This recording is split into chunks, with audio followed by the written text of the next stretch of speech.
Alright, then welcome back everyone. Let's solve this question, array cloning technique. I hope you have read the question once, but I'll still read it. So I guess this was tagged as constructive algorithms, right? So yeah, let's just quickly read it. So you are given basically an array of n integers, and initially you only have one copy of it. So basically two operations are defined here.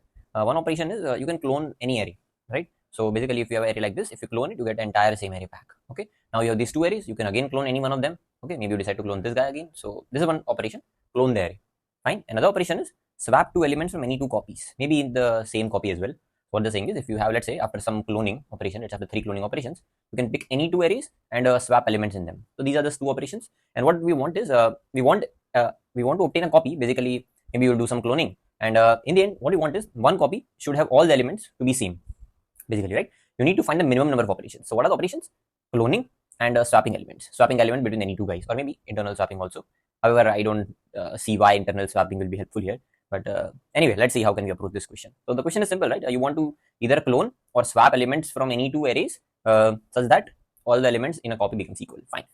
So input is pretty straightforward. Just array is given, and you want to print basically single integer, which is minimum number of operations needed to create at least one copy where all elements are equal. Fine. So what is our aim? Our aim is make all the elements equal. Basically, make all the elements equal in any one copy. Okay, fine. So I'll take in the Codeforces example only. I guess from this example only we'll be able to make all the observations. And basically what operations we have? Clone or swap. Okay, so swap between swap elements between any two arrays. Fine. Okay, so firstly you want to make all their elements equal, right? So what that element should be? Can you like make a guess here? Like basically what you want is, guys, see, this is array, right? So you can clone it. If you clone it, then you will have something like this. So if you clone this array, now we'll have two arrays, right? So you will have this array and this array as well, right? Once you clone it, you will have two arrays of this type. Another operation is you can swap elements. Okay, or maybe you decide to clone it again. If you clone it again, you get something like this. Okay, but let's see what type of element you should target. Basically, what type of element should be chosen here such that all their elements basically in any one copy become equal to it. Can you see this? That if you decide to pick an element which is occurring most number of times in our array, so forget about this duplicate. Okay, let's say I'm not even thinking about cloning and all. I'm just thinking about I want the minimum number of operations, right? So minimum number of clones and minimum number of swaps. Now you tell me one thing, which element is the easiest to get? Like which element is easiest to basically fill all the rest of the elements with this guy? It should be the element with the maximum frequency, right? So I think this observation can be made, right? You want all the elements to be equal to a guy with the maximum frequency, because this in turn will reduce them. Like this in turn will make sure that you only have minimum number of operation, right? Yeah, like the proof is also like there is no concrete proof required here. It's obvious that you pick the element which is maximum number of frequencies and you try to make all the elements equal to it. Okay, so that's one observation. You have to pick the element with maximum frequency. Okay, fine. So how do you do it then? So let's just do a simple dry run. So don't think about the code right now. Just think about the dry run. Okay, what you are trying to do. Then we can think about the code. Okay, as always. So first observation you made, you want to pick the guy with maximum frequency and try to get a copy with all the elements equal to it. Why picking it makes sense? Because it is anyway occurring most number of times. So it will be less trouble for me to fill all the guys, fill rest of all the guys with this. Okay. So first things first, like there are two threes here, right? So 3 is occurring maximum number of times. So what you're gonna do, you want to increase number of threes, but you don't have any number of threes. So by swapping, you cannot increase an element count. If you want to increase an element count, you'll need to clone it. So you will have to clone it here. Okay, I have to clone it. So I cloned it. Now what? Swapping is allowed. So I'll just write here. Okay, one operation you performed. Now what do you need? You need to basically bring these two threes into one of the arrays. So maybe you can bring these two threes into one of the arrays. So the point is all the 4 threes should come together. Okay, so maybe without loss of generality, let's say these 3 got swapped here. So now we have something like this 3 3 and this became 7 0. Okay, fine. So now you have 4 threes in your disposal. Now what do you want? You just want these two 0 not to be replaced by 3s. But swapping cannot get you more elements. So what do you need to do? You need to clone it, right? Anyway, we perform 2 operations above, right? 2 swapping operations. Okay, so we have to clone it, of course. We have to clone it. So one more operation performed here. One more operation. Maybe I can write the operations here. One more operation performed here. Now what do you have? You have basically here, these are your 3 arrays. Okay, these are your 3 arrays. Now what do you want? Just pick any 2 3s out of this 4 and replace it here. So basically just pick make any one of these arrays element all equal to 3. Okay, so maybe I can decide to pick these two guys, or okay, maybe let's just update the bottom one array. So let's just pick these 3s and make them come here, 3 3 and 0 1 can go here. And now you can see you got your array. Basically all the copies are same. So how many operations were consumed? Operations consumed were 2. Okay, if you don't get it, let me just take a different example. I think it's a pretty straightforward question. Let's just see. Okay, now how do you approach this question once again? So let me just take an example here.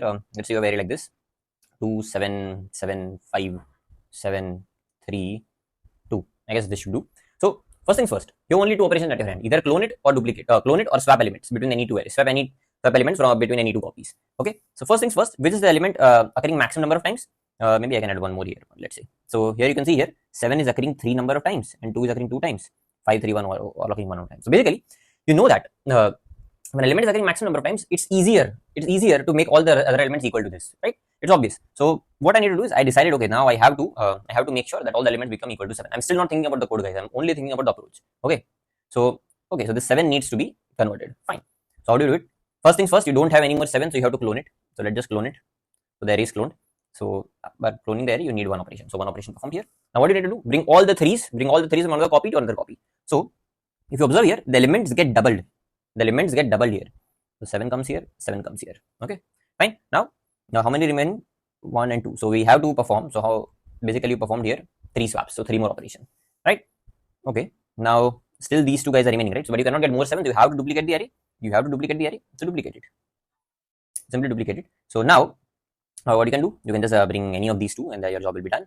So 7 here, 7 here. So plus 2. Your operation is done.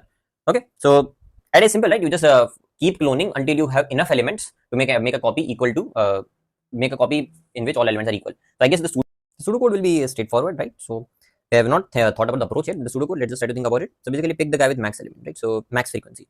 Pick element with maximum frequency. Okay. And what do you want to do next? Clone and swap until a copy is filled with this element, right? So with basically this element, right? So maybe you can call it E element E, basically if a copy until it is filled with E. Okay, so let's just try to think about the code now. Okay, so here I have taken the example, just a minor modification from it. So I guess here elements are 1, 2, 3, 4, 5, 6, 7, 8. So n is 8 in this example. So let's try to think about the code. Now what do you want to do? Until the frequency, so initially the frequency of this maximum guy is 3, right? So until this frequency doesn't become n, so until this frequency is less than n, you want to clone and swap, right? So while frequency is less than equals to n, first things first, you need to clone it, right? So operations plus. So this is what you're doing. This is your cloning. Okay, so let's just see also how does it work. So first things first, you have to clone it. Right, you cloned it. So maybe I can update the operation here. So operation was 0, then it became 1. Okay, fine. Now what next? All these 3's will be brought here, right? So basically, you can write something like this, right? The frequency seems to be doubling. Frequency star equals to 2, right? So all these 3's will come here. Okay, fine. All these 3's came here. Frequency is doubling. So if I can complete the loop like this, so frequency is doubled, fine. Yeah, but frequency is doubled. How many operations did you consume? Frequency is doubled, fine. But the operations consumed were how many operations? Of course, the frequency is doubled. You brought those many elements here, right? So anyway, the operations consumed would be operations plus equals to frequency, right? So first update the operation and then update the frequency. Obvious, right? Fine. So that's that. Now, so operations are here 1 plus 3. Okay, fine. Now, what is the frequency now? The frequency has become 6. It is still less than n. So we need to clone it. So let's clone it. Now what will happen? In the worst case, all of these can come here. All of these guys can come here, but you don't want that. You only want 2 of them. So it doesn't make sense actually here to just do operation plus equals to frequency, right? We don't want to double it, right? So this only makes sense. If what are the elements here? These are remaining elements, right? So if n minus frequency, the elements that you want are greater than equals to frequency, because this is the maximum number of elements that will come, right? So there can be 6 elements maximum coming here. The remaining elements have to be greater than equals to. If you wanted, let's say 8 elements, 10 elements here, then it makes sense. To double the frequency. Otherwise, it doesn't make sense, right? So yeah, if n minus frequency is greater than equals to frequency, then of course perform that many number of operations. Basically, bring all these threes here. So operation plus equal frequency and double the frequency. Okay, fine. But if that's not the case, then here you only want 2, right? So if that's not the case, then how many operations you need? You only need n minus freq number of operations, right? You only need these many, because if n minus frequency, that means it is less than the number of elements here, right? You only want 2 elements. You have at your disposal 6 elements. You only want 2 elements. So just add that. So in the operations, you can simply add n minus freq. Okay, so here you can add so of course 1 for cloning and then 2, right? So that you can add, and frequency will become n, right? Of course. So of course you had more elements than you were requiring, so frequency will become n, and this loop will break, and in the end you can just print operation. So the operation consumed here are what? 1 cloning.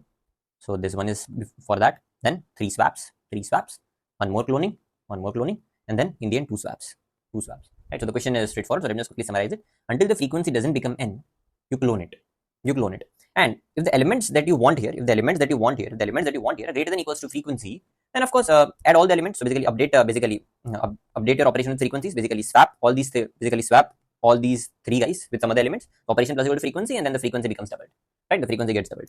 Otherwise, if it is not the case, the elements require less than frequency, then it means done. You're done here. The frequency becomes n, but first don't forget to update the operation to equal to this n minus frequency, and that's that. And then you can just print the operation, right? The question was pretty straightforward. The only observation required here was you want to pick the guy with maximum frequency, and then we did some dry run and we were able to come up with a good code. So let's just quickly code it up and see.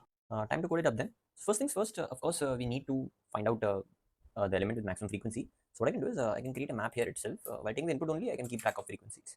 Okay, so I can create a map of int comma int mp, and now here what I can do is after I've taken the input, I can just do mp of rr of I plus plus. Okay, this I can do, and now let's just calculate the maximum frequency. Let's do it. So let's say initially the frequency is 0. Okay, so now what to do is I'll just go through the map for auto it mp. Basically the second guy is the frequency, right? So frequency equals to max of frequency it dot second, right? If that is fine. So going to the frequencies of all the array elements, and I'm finding out the maximum frequency. So now we have the frequency. Now let's initialize our answer operation to 0. Initial answer operation to 0, while frequency is less than n, right? So while frequency is less than n, we are not going to do it. So I guess in the video I mentioned less than equals to n, but like if it is until frequency is less than n, then only you stay here. Frequencies become n, then we have to stop, right? So I'll correct the video in post production. But yeah, so first things first, you have to clone it, right? So clone the array. Basically now what? Now it depends. If the remaining elements are greater than equals to frequency, then of course you perform that many number of operations. Basically copy, like basically swap those elements, and frequency now the frequency has doubled, right? Because you copied all the elements. Else, of course, operations will be equal to what? N minus frequency. Because only less elements are remaining, and frequency is become n. Okay, frequency is become n, and eventually you will break out of the loop. So what I can do is now you can simply print out the operations. Right? So 062570 should come, right? So let's just quickly run it. It seems to be working. 062570. Just quickly submit it and see. Yeah, it works. Thank you for watching. I'll see you in the next one.